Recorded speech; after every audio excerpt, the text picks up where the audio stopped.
Raghuramakrishnaraju custodial torture కేసులో నిన్న హైకోర్టులో మరొక కీలక పరిణామం అయితే చోటు చేసుకుంది. మరి ఏమిటి ఆ పరిణామం అనేటువంటి వివరాల్లోకి వెళ్తే అందరికీ తెలిసిందే, కూటమి ప్రభుత్వం అధికారంలోకి వచ్చిన తర్వాత నాటి వైసీపీ పాలనలో అనేక మందికి న్యాయం జరగాల్సినటువంటి వాళ్ళు కావచ్చు, లేదంటే ఎవరైతే బాధింపబడ్డ వాళ్ళు, పీడింపబడ్డ వాళ్ళు, వేధింపబడ్డ వాళ్ళు ఉన్నారో వాళ్ళకు సంబంధించినటువంటి అనేక అంశాల్లో కేసులు అనేటువంటివి నమోదవుతూ వచ్చాయి. మొదటగా చూస్తే నటి జత్వానీ పైన ఆనాటి జగన్మోహన్ రెడ్డి ప్రభుత్వం కేసు నమోదు చేస్తే వాస్తవానికి ఆమె బాధితురాలయ్యింది. ఆ అంశంలో అనేక మంది ఐపీఎస్ అధికారులపైన, అలాగే ఇంకొంతమంది వ్యక్తులపైన కూడా కేసు నమోదైంది. ఆ కేసుకు సంబంధించినటువంటి విచారణ కొనసాగుతూ ఉంది. ఇక ఏదైతే అతి పెద్ద ఎత్తున జరిగినటువంటి ఏపీ మద్యం కుంభకోణం కేసు, ఆ మద్యం కుంభకోణం కేసు పైన కూడా ఇప్పటికే కేసు నమోదైంది. దానిపైన దర్యాప్తు కూడా కొనసాగుతూనే ఉంది.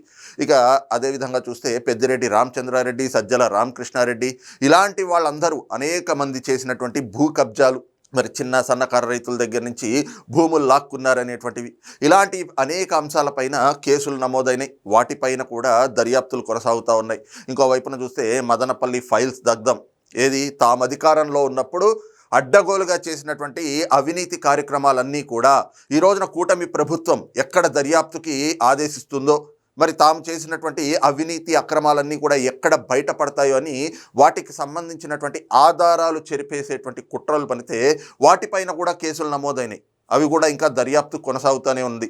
అలాగే చూస్తే తిరుమల లడ్డూకి సంబంధించినటువంటి కల్తీ నెయ్యి వ్యవహారం కావచ్చు, దానిపైన ఒక కేసు, పరకామణి చోరీకి సంబంధించినటువంటి అంశం, దానిపైన ఒక కేసు నమోదైంది.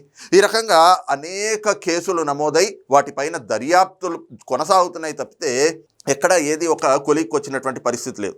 అలాంటి కేసుల్లోనే ఒకటి రఘురామకృష్ణరాజు గారికి సంబంధించినటువంటి కస్టోడియల్ టార్చర్ కేసు.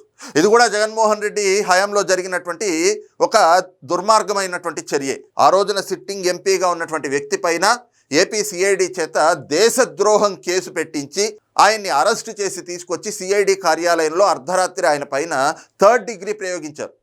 దేశ చరిత్రలో ఎక్కడా లేదు. ఒక సిట్టింగ్ ఎంపీ పైన ఒక ప్రభుత్వం, ఆ ప్రభుత్వంలో ఉన్నటువంటి పోలీసు వ్యవస్థ చేత దాడి చేయించటం అనేటువంటిది. మరి దానిపైన ఎక్కడైనా కేసు నమోదైందా అంటే ఆ రోజున ఎక్కడ కేసు నమోదైనటువంటి పరిస్థితి లేదు. ఇక ఈ అంశం పైన కూటమి ప్రభుత్వం ఏర్పడిన తర్వాత రఘురామకృష్ణరాజు గారు మరి ఒక ఫిర్యాదు చేశారు. ఆ ఫిర్యాదు నేపథ్యంలో పోలీసులు ఒక కేసు నమోదు చేసి దాన్ని కూడా దర్యాప్తు కొనసాగిస్తున్నటువంటి పరిస్థితి. కానీ ఆ దర్యాప్తు కూడా ఎలా సాగుతూ ఉంది అంటే ఒక జీడిపాకం సాగినట్లు. ఆ కేసు దర్యాప్తు జరుగుతున్నటువంటి పరిణామాలను కూడా చూస్తే అది ఒక ముదిరిన పాకంలా తయారైంది కేసు అనేటువంటి కొంత వాదన కూడా బలంగా వినిపిస్తున్నటువంటి పరిస్థితి. అయితే రఘురామకృష్ణరాజు గారి కస్టోడియల్ టార్చర్ కేసులో బీహార్ క్యాడర్ చెందినటువంటి ఐపీఎస్ అధికారి సునీల్ నాయక్ వ్యవహారం అత్యంత చర్చనీయాంశంగా మారింది. ఎంతో ఆసక్తికరంగా కూడా మారినటువంటి పరిస్థితి. కారణం ఏమిటి అంటే ఆయన్ని కేసులో విచారణకు రావాలి అని చెప్పి మరి పోలీసులు అనేక మార్లు ఆయనకి నోటీసులు వ్యక్తిగతంగా ఇచ్చారు. అలాగే వాట్సాప్ ద్వారా పంపించినా కూడా ఆయన ఎక్కడా నోటీసులకి స్పందించలేదు. దీంతో ఆంధ్రప్రదేశ్ పోలీసులు మరి బీహార్లో పాట్నా, ఆయన ఎక్కడైతే ఇప్పుడు విధులు నిర్వహిస్తూ ఉన్నారో అక్కడికి వెళ్ళి ఆయన్ని అరెస్ట్ చేసి ట్రాన్సిట్ వారెంట్ పైన తీసుకొద్దాము అంటే అక్కడ పాట్నా స్పెషల్ మ్యాజిస్ట్రేట్ కోర్టులో జరిగినటువంటి హైడ్రామా కావచ్చు, లేదంటే ఐపీఎస్ అధికారి సునీల్ నాయక్ ఇంటి దగ్గర జరిగినటువంటి ఆ హైడ్రామా కావచ్చు, అందరికీ తెలిసిందే. ఇక ఆ తర్వాత ఏపీ పోలీసులు హైకోర్టును ఆశ్రయించడం, హైకోర్టు ఆదేశాలతోటి సునీల్ నాయక్ ఎట్టకేలకు మరి విచారణకైతే హాజరయ్యారు. ఈ నెల 5వ తారీఖు నుంచి 11వ తారీఖు వరకు మొత్తం 7 రోజుల పాటు విచారణకు హాజరయ్యారు. ఇక 12వ తారీఖున కూడా ఆయన విచారణకు హాజరు కావాల్సింది. అదే రోజున తన తల్లి ఆరోగ్యం బాగోలేదు కాబట్టి పాట్నా ఆసుపత్రికి వెళ్ళాలి, అందుకని చెప్పి ఏదైతే గనక విచారణ నుంచి మినహాయింపునివ్వండి అని చెప్పి సునీల్ నాయక్ కోర్టును అభ్యర్థించారు. ఇక హ్యూమానిటేరియన్ గ్రౌండ్స్ ఆ ఇదిలో మరి కోర్టు కూడా ఆయనకు అనుమతించడంతో మరి ఆయన ఏదైతే గనక పాట్నా వెళ్ళిపోయారు.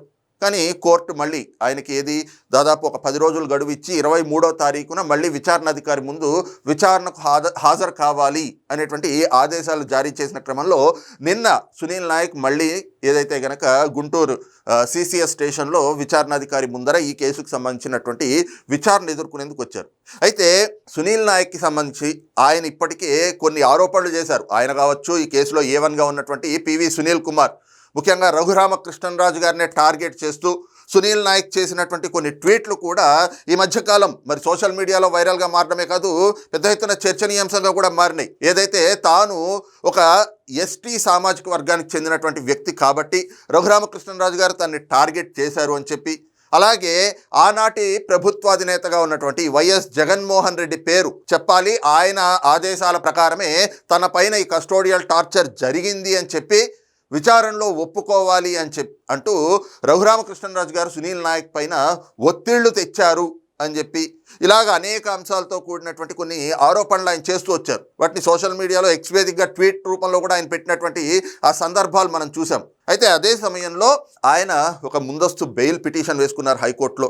ఇక ఏవైతే గనక ఈ కేసుకు సంబంధించినటువంటి విచారణకు వస్తున్నటువంటి క్రమంలో కూడా ఆయన ఈ కేసుల నుంచి తనకు రక్షణ కల్పించాలి, ముందస్తు బెయిల్ని ఇవ్వాలి అంటూ హైకోర్టులో మరో పిటిషన్ దాఖలు చేశారు. అదే మొన్న 12వ తారీఖున విచారణకు రావాల్సి ఉంది ఆ పిటిషన్. మరి ఆ రోజున ఈయన విచారణకు హాజరైతే ఆ తర్వాత దానిపైన కూడా విచారణ ఏం జరుగుతుంది అనేటువంటిది ఆసక్తికరంగా మారిన క్రమంలో 12వ తారీఖున ఆ పిటిషన్, ఈయన వేసినటువంటి ముందస్తు బెయిల్ పిటిషన్ విచారణకు రావడం, న్యాయస్థానం దాన్ని 23వ తారీఖుకి అంటే నిన్న ఆయన ఎటు విచారణకు కూడా హాజరు కమ్మన్నారు కాబట్టి అదే సమయానికి వాయిదా వేశారు. ఇక నిన్న హైకోర్టులో మరి ఈ అంశానికి సంబంధించి ఆయన వేసినటువంటి ముందస్తు బెయిల్ పిటిషన్ పైన ఆ పిటిషన్ అనేటువంటిది విచారణకు వచ్చింది. మరి న్యాయస్థానం ఇరుపక్షాల వాదనలు వింది.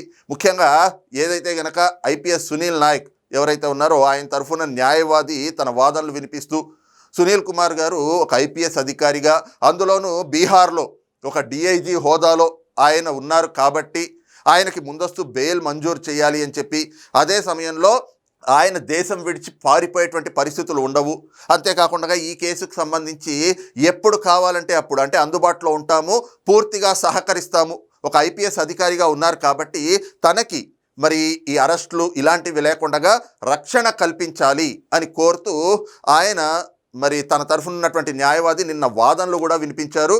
ఇక ఇరుపక్షాల వాదనలు విన్నటువంటి న్యాయస్థానం మరి ఈ కేసులో ముందస్తు బెయిల్ ఇచ్చేటువంటి అంశం పైన తదుపరి విచారణ అనేటువంటిది ఏప్రిల్ 6వ తారీఖుకి వాయిదా వేసింది. కాకపోతే సునీల్ నాయక్కి మాత్రం కీలకమైనటువంటి ఆదేశాలు జారీ చేశారు.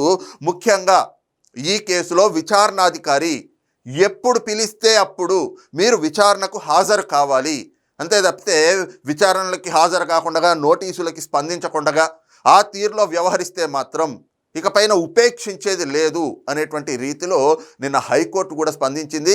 ఆ హైకోర్టు ఈ రకమైనటువంటి ఆదేశాలు జారీ చేస్తూ మరి ఆయన వేసుకున్నటువంటి ముందస్తు బెయిల్ పిటిషన్ ఏదైతే ఉందో దానిపైన విచారణని ఏప్రిల్ 6వ తారీఖుకి వాయిదా వేసింది. అయితే ముఖ్యంగా ఏవైతే ఈ రకమైనటువంటి కేసుల్లో జరుగుతున్నటువంటి విచారణలు కావచ్చు, లేదంటే ఆ కేసులు ఒక సాగదీత ధోరణితో ముందుకెళ్తున్నటువంటి వైనం కావచ్చు, ప్రధానంగా చూస్తే రఘురామకృష్ణరాజు గారి కేసుని మనం చూసుకున్నట్లయితే అటు న్యాయస్థానాల్లో కావచ్చు, ఇటు విచారణ దగ్గర కూడా ఒక ముదిరిన పాకంలాగా తయారవుతూ ఉంది కేసులు. ఏ కేసు పట్టుకున్నా కూడా ఇదే రకంగా అవుతూ ఉంది. మరి ఈ కేసులన్నీ ఎప్పుడు ఒక కొలిక్కి వస్తాయి, ఇందులో బాధితులకి ఎప్పుడు న్యాయం జరుగుతుంది? ఎందుకంటే justice delayed is justice denied అంటారు.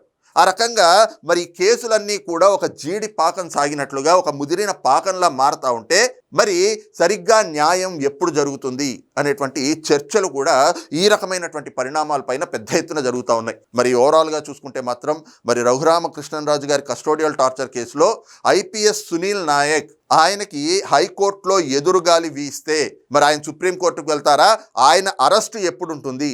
ఆయన అరెస్టు తర్వాత మరి A1గా ఉన్నటువంటి పివి సునీల్ కుమార్ కావచ్చు, లేదంటే పిఎస్ఆర్ ఆంజనేయులు కావచ్చు, వీళ్ళ అరెస్టు తర్వాత మరి పోలీసుల అడుగులు తాడేపల్లి ప్యాలెస్ వైపు ఎప్పుడు పడబోతా ఉన్నాయి అని ఈ కేసులో బాధితుడుగా ఉన్నటువంటి రఘురామకృష్ణరాజు గారి దగ్గర నుంచి రాష్ట్రంలో ఉన్నటువంటి అనేక మంది ఆసక్తిగా ఎదురు చూస్తున్న తరుణంలో ఈ కేసులో మళ్ళీ నిన్న చోటు చేసుకున్నటువంటి పరిణామం అనేటువంటిది కొంత కీలకమైనటువంటి పరిణామం.